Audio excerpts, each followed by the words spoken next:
21 दिन पहले के वीडियो से विवाद की इस कहानी को शुरू करते हैं, जब पंजाब में रोड शो के दौरान सामने गाड़ी के सनरूफ से बाहर निकले हुए अरविंद केजरीवाल दिखते हैं और इसी रोड शो में कार की खिड़की से बाहर लटके हुए प्रचार करते दिखते हैं पंजाब के मुख्यमंत्री भगवंत मान।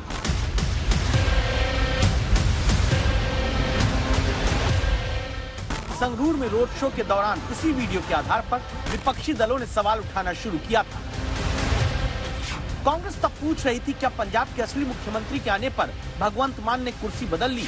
अकाली दल तब कह रहा था कि एक तस्वीर से पंजाब के लोगों को सब कुछ साफ हो गया।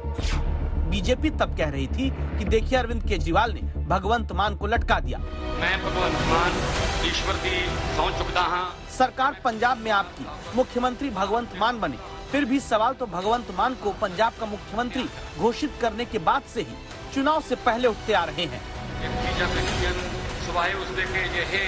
मुख्यमंत्री वजों सब आपके विरोधी यही कहते थे ना कि ये केजरीवाल दिल्ली छोड़कर बैठेगा क्या वहाँ पर। दिल्ली वालों को भी ये समझाया जाता था। वो तो आज भी वो भगवंत को डिक्लेयर कर दिया। चन्नी साहब कहते हैं केजरीवाल इसको हरा के और खुद आ जाएगा। फिर आज शायद आप ही का प्रोग्राम उसमें कह रहे थे कि राघव चड्ढा को बना देगा। फिर कह रहे थे कि केजरीवाल अपनी बीवी को बना देगा।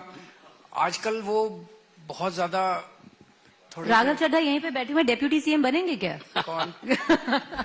चुनाव हुए तो सीएम मान बने, बाद में राघव चड्ढा को पंजाब से राज्यसभा सीट दिलाकर आम आदमी पार्टी ने भेजा। अब पंजाब में मान सरकार के लिए अंतरिम सलाहकार समिति बनी, जिसके चेयरमैन राघव चड्ढा नियुक्त किए गए। राघव चड्ढा कमेटी के चेयरमैन के तौर पर मान सरकार को लोकहित के मुद्दे पर सलाह देंगे। राघव चड्ढा ने भगवंत मान को बड़ा भाई बताते हुए पैर छू लिया, शुक्रिया अदा कर दिया और ये भरोसा दिया कि वो जो जिम्मेदारी मिली पंजाब की जनता के लिए निभाएंगे। पंजाब की राजनीति में विपक्ष फिर से पूरी सरकार को घेर रहा है, सवाल पूछ रहा है। विपक्षी नेता कहते हैं क्या पंजाब के सुपर सीएम अरविंद केजरीवाल हैं और भगवंत मान शोपीस सीएम हैं, जबकि राघव चड्ढा वर्किंग सीएम बन गए हैं। वो होगा जो केजरीवाल चाहेगा। यहाँ जो भगवंत मान जी हैं वो तो नाम के मुख्यमंत्री हैं। डी फैक्टो मुख्यमंत्री जो है वो केजरीवाल ने राघव चड्ढा को पहले बनाया। तो अब जो फॉर्मेलिटी रहती थी, जो दिक्कत उनको आती थी सारी ब्यूरोक्रेसी को कंट्रोल करने में, हुक्म लागू करवाने में केजरीवाल के, वो अब पूरी कर दी। कितनी हैरानी की बात है कि वो आदमी राज्यसभा का मेंबर, पहले दिल्ली से लाके उसको राज्यसभा का मेंबर बनाया गया। तो राज्यसभा की सीट लेने के बाद भी उनकी सत्ता की भूख पूरी नहीं हुई। वो मेंबर रहते हुए क्या मुख्यमंत्री को सलाह नहीं दे सकते? ये बात सच है कि राघव चड्ढा काफी पढ़े लिखे हैं। लंदन स्कूल ऑफ इकोनॉमिक्स से शिक्षा हासिल की है, पेशे से चार्टर्ड अकाउंटेंट है। पंजाब में पार्टी को मजबूत करने में बड़ा रोल निभाया है। अब भगवंत मान सरकार को सलाह देने के नाम पर बनी कमेटी के चेयरमैन है, तो पंजाब सरकार इसे जनता के भले के लिए उठाया गया कदम कहती है। पंजाब सरकार उन्हां दी इस जिहड़ी एजुकेशन योग्यता है उसका फायदा लो और इस हर्ज नहीं किया। और जिहड़ी कांग्रेस ये सवाल कर रही है, एडवाइजर ला रहे, मैं उन्होंने सवाल पूछना चाहता जो डॉक्टर मनमोहन सिंह जी की सरकार के टाइम तुसी सोनिया गांधी जी को किस कैपेसिटी ते लाता सी जी? उन्हां च की काबिलियत सी डॉक्टर साहब तो वाल। लेकिन विपक्ष का सवाल इसी भले और भलाई के दावों पर पहले भी क्योंकि आरोप लगे हैं। अप्रैल में पंजाब के बिजली अधिकारियों के साथ दिल्ली के मुख्यमंत्री अरविंद केजरीवाल की बैठक को लेकर विवाद हुआ। फिर पंजाब की पुलिस जब दिल्ली में बीजेपी नेता तेजिंदर पाल सिंह बग्गा को गिरफ्तार करके ले जाती है तो पुलिस के इस्तेमाल पर आरोप लगा।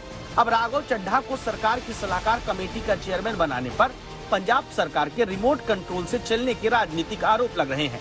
हरसिमरत कौर इसीलिए तो ट्विटर पर लिखती हैं कि अरविंद केजरीवाल के रिमोट से चलने वाले पंजाब के असली मुख्यमंत्री राघव चड्ढा हैं। लिखती हैं कि केजरीवाल सरकार ने मुख्यमंत्री मान को शादी के बाद छुट्टी पर भेज दिया।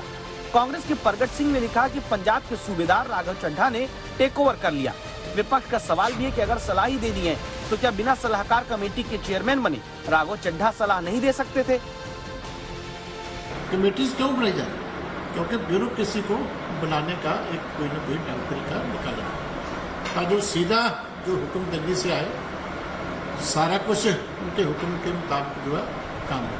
डे वन से पंजाब की आम आदमी पार्टी सरकार दिल्ली से चल रही है, इसके निर्णय दिल्ली से हो रहे हैं, चाहे वो इंफॉर्मेशन या नॉलेज शेयर एग्रीमेंट हो, और चाहे वो राज्यसभा की टिकटों का आवंटन हो, और चाहे पंजाब सरकार में अलग तरह की पॉलिटिकल अपॉइंटमेंट हो। सब जगह दिख रहा है कि पंजाब में इनको योग्य, अच्छे, नॉलेजेबल लोग नहीं मिल रहे हैं, वो दिल्ली से लाए जा रहे हैं।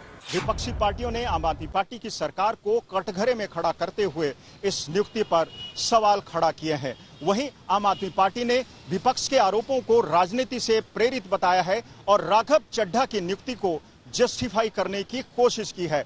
वहीं मुख्यमंत्री खुद ये दावा कर रहे हैं कि सरकार में जितने भी फैसले होते हैं उनकी मर्जी से ही होते हैं।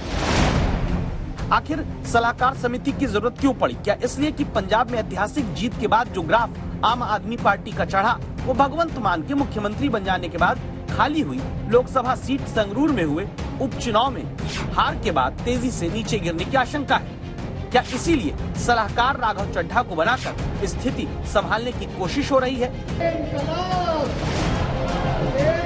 मनजीत सहगल, चंडीगढ़, आज तक।